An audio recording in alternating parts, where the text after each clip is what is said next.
Hello दोस्तों, कैसे हैं आप सब। तो मूवी की शुरुआत में हम दो वर्कर को देखते हैं जो टनल यानी कि सुरंग के अंदर किसी काम के लिए आए हुए थे। इन्हीं में से एक सीनियर वर्कर था जो टनल के बारे में काफ़ी कुछ जानता था और जो दूसरा आदमी था उसका नाम जॉर्ज था। ये लोग देखते हैं कि उस टनल के अंदर एक और टनल था जिसके अंदर से कुछ आवाज़ें सुनाई दे रहा था। अब यह सब देख के जो सीनियर वर्कर था वो उस टनल के अंदर जाने का डिसाइड करता है। उसके बाद वो अंदर चला जाता है कि आखिर इसके अंदर क्या है। तभी कुछ देर बाद उसके चीखने की आवाज़ सुनाई देने लगता है, जिसे सुनकर जॉर्ज डर जाता है कि अंदर हो क्या रहा है। अब वो डरते डरते किसी तरह उस टनल के अंदर जाता है, जहाँ पर वो देखता है कि उसके सीनियर को किसी ने बुरी तरह से घायल कर दिया है और वो इतना डरा हुआ था कि कुछ बोल भी नहीं पा रहा था। तभी वहाँ पर एक और लड़की दिखाई देती है और वो भी काफ़ी इंजर्ड थी। अब इससे पहले कि जॉर्ज कुछ समझ पाता, उससे भी वहाँ से कोई खींच कर ले जाता है। अब यहाँ से सीन शिफ्ट होता है और हम एक लड़की को देखते हैं जिसका नाम केट होता है। उसे अपने फ्रेंड के यहाँ जाना था। उसे एक लड़का बहुत परेशान कर रहा था, इसलिए वो उसे बहुत सारी बातें सुनाकर उसका इंसल्ट करके वहाँ से चली जाती है। अब वो एक रेलवे स्टेशन पर जाती है जो कि बेसमेंट में था। वहाँ जाने के बाद उसे पता चलता है कि टिकट लेने के लिए उसके पास छुट्टे पैसे नहीं हैं, इसलिए वो एक बेगर गर्ल के पास जाती है और उससे एक्स्ट्रा पैसा देकर छुट्टी ले लेती है। उसके बाद टिकट खरीदकर ट्रेन आने का वेट करने लगती है। तभी उसकी आंख लग जाती है और जब वो नींद से जागती है तो देखती है कि स्टेशन पर तो कोई भी नजर नहीं आ रहा है। इसका मतलब ट्रेन आकर जा चुकी है। अब केट बहुत परेशान हो जाती है कि वो अब क्या करे। तभी कुछ देर में एक ट्रेन आ जाती है और केट उस ट्रेन में जाकर बैठ जाती है। तभी वो नोटिस करती है कि उस ट्रेन में तो कोई भी नहीं है, वो ट्रेन तो बिल्कुल खाली था। और तभी वहाँ किसी और का भी होने का आहट सुनाई देता है। केट को ये सब बहुत अजीब लग रहा था। इतना ही देर में ट्रेन की लाइट चली जाती है, इसलिए केट घबराकर जल्दी से ड्राइवर के पास जाती है, जहाँ वो देखती है कि ड्राइवर को तो किसी ने बुरी तरीके से मार डाला है। और तभी उसके सामने वही आदमी आ जाता है जो केट के अलावा इस पूरे ट्रेन में था। और ये वही आदमी था जो केट के पीछे पड़ा था, उसे परेशान कर रहा था। अब वो मौका देखकर केट के साथ जबरदस्ती करने लगता है, लेकिन तभी ट्रेन का दरवाजा अपने आप खुल जाता है और उस आदमी को कोई बाहर खींचकर ले जाता है। ये देखकर केट काफी डर जाती है और ट्रेन से उतरकर भागने लगती है। और फिर वो उसी स्टेशन पर आ जाती है, जहाँ पर वो देखती है कि स्टेशन तो बंद हो चुका है। अब केट परेशान होकर इधर उधर भागती है पर उसे कोई नजर नहीं आता। तभी वो वहाँ एक डॉग को देखती है और अब वो उस डॉग का पीछा करने लगती है और स्टेशन के स्टोर रूम में पहुंच जाती है। वहां पर वही बेगर लेडी थी जिसने केट को छुट्टे दिए थे। उसके साथ उसका हस्बैंड भी होता है। अब केट उन लोगों से सारी बात बताती है कि उसके साथ क्या क्या हुआ है, लेकिन ये लोग उसकी बात पर यकीन नहीं करते। इसलिए केट उस लेडी के हस्बैंड को कुछ पैसे देती है और कहती है कि मुझे कंट्रोल रूम तक पहुंचा दो। तो वो उसे अपने साथ कंट्रोल रूम की तरफ ले जाने लगता है। और इधर हम देखते हैं कि उस बेगर गर्ल को कोई मार रहा है और जो कुछ भी वहाँ हो रहा था वो कैमरा में रिकॉर्ड नहीं हो रहा था। अब ये लोग आगे बढ़ रहे होते हैं, तभी केट को रेलवे ट्रैक पर फिर से वही आदमी दिखाई देता है जो उसे परेशान कर रहा था। वो काफी बुरी हालत में था, किसी ने उसे मारकर रेलवे ट्रैक पर फेंक दिया था। ये देखकर इसके साथ जो आदमी था वो उसका हेल्प करता है। तभी वो अपने डॉग को वहाँ पर देखता है, जिसे देखकर वो हैरान हो जाता है और समझ जाता है कि कुछ तो हुआ है, नहीं तो ये डॉग उसकी पत्नी को छोड़कर अकेला ना आता।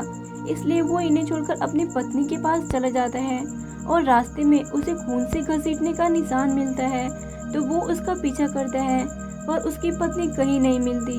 अब केट को समझ नहीं आ रहा था कि ये सब हो क्या रहा है, इसलिए वो कंट्रोल रूम में जाकर मैनेजर को कॉल करती है। और जैसे ही वो मैनेजर कॉल उठाता है तभी उसका गला काटकर कोई उसे मार देता है।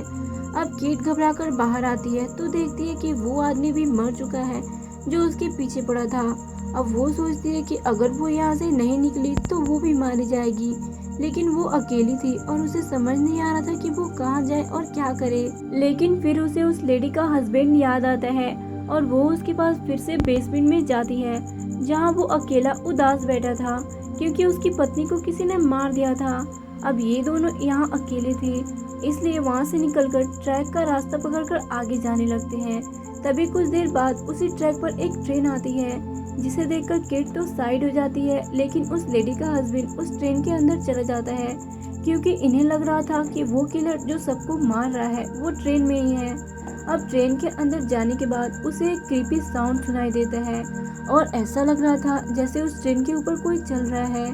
केट उस आदमी को बहुत रोकती है पर वो नहीं मानता और तभी उसके आंखों के सामने वो आदमी भी जान से मारा जाता है। अब केट बहुत ज्यादा डर जाती है और उस ट्रेन से उतरकर भागने लगती है। भागते भागते वो उसी सुरंग में पहुंच जाती है जिसे हमने मूवी की शुरुआत में देखा था, यानी कि केट अब उस किलर के अड्डे पर पहुंच चुकी थी। यहीं पर हम फर्स्ट टाइम उस किलर को देखते हैं जो कि कोई इंसान नहीं था बल्कि एक कैनिबल क्रिएचर था। वो लोगों का शिकार करता था और उन्हें मारकर खा जाता था। वो कुछ लोगों को केज में बंद करके रखा था और अब वो केट को भी पकड़ चुका था। यहीं पर हम जॉर्ज को भी देखते हैं जिसे मूवी की शुरुआत में कोई खींचकर ले गया था।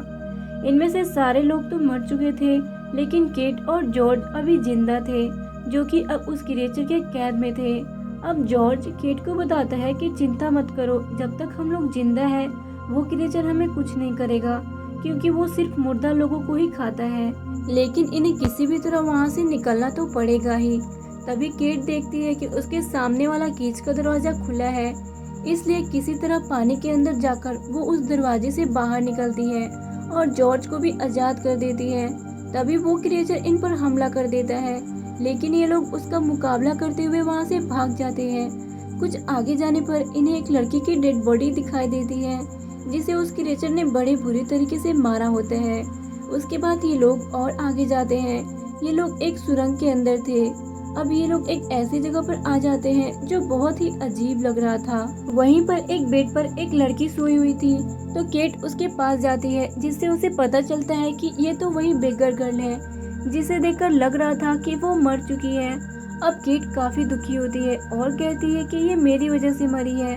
तभी ये लोग देखते हैं कि हर तरफ का दरवाजा बंद है और बाहर जाने का कोई रास्ता नहीं है, इसलिए ये लोग एक दीवार को तोड़ते हैं जिसके बाद इन्हें कोई दूसरा टनल मिल जाता है।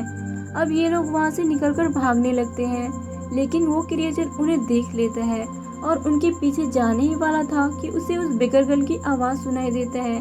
तो वो समझ जाता है कि वो अभी जिंदा है, इसलिए वो क्रिएचर उसके पास जाता है और खुद को एक डॉक्टर की तरह रेडी करता है। डॉक्टर का कॉस्ट्यूम पहन लेता है और ग्लव्स भी लगा लेता है और उसके बाद वो उस लेडी का चीर फाड़ करने लगता है, इसलिए अब वो लेडी मर जाती है। इधर हम जॉर्ज और केट को देखते हैं जो कि चलते चलते एक घर में आ गए थे जहाँ पर वो लोग एक पिक्चर देखते हैं जिसमें एक डॉक्टर और एक बच्चा था और वो बच्चा उस क्रिएचर की तरह लग रहा था, जिससे ये लोग समझ जाते हैं कि ये घर उस क्रिएचर का ही है। तभी वहाँ पर वो क्रिएचर भी आ जाता है और इन पर अटैक कर देता है। यहाँ पर जॉर्ज उस क्रिएचर पर भारी पड़ जाता है और उसे खूब मारता है, जिसके कारण वो इनसे दया की भीख मांगने लगता है। तो केट को उस पर दया आ जाती है और वो उसे छोड़ देने को कहती है और जैसे ही जॉर्ज उसे छोड़ता है तो वो उस पर हमला करके उसे जान से मार देता है।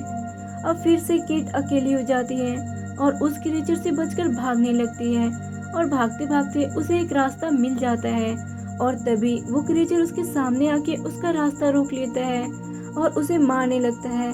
तभी केट उसके हाथ पर एक नाम देखती है जिस पर ग्रेस लिखा हुआ था, जिससे ये समझ जाती है कि ये उसी का नाम है, इसलिए वो उसे उसके नाम से पुकारती है, जिसे सुनकर वो थोड़ा शांत होता है और इसी बात का फायदा उठाकर केट उस पर हमला कर देती है और उसे रेलवे ट्रैक पर फेंक देती है। तभी वहाँ से एक ट्रेन गुजरता है और उस क्रिएचर पर चढ़ जाता है, जिसके कारण वो मर जाता है। उसकी कहानी खत्म हो जाता है और अब केट वापस किसी दूसरे स्टेशन पर आ जाती है। अब सब ठीक हो गया था, लोग वहाँ पर आने जाने लगते हैं। केट की हालत इतनी खराब हो चुकी थी कि वो आगे चलने के लायक भी नहीं थी, इसलिए वो थककर एक जगह बैठ जाती है और अब वो भी होमलेस बन गई थी। तभी एक आदमी आकर उसे पैसे दे जाता है जैसे कि वो बेगर हो और इसी के साथ ये मूवी यहीं खत्म हो जाती है। Thank you for watching.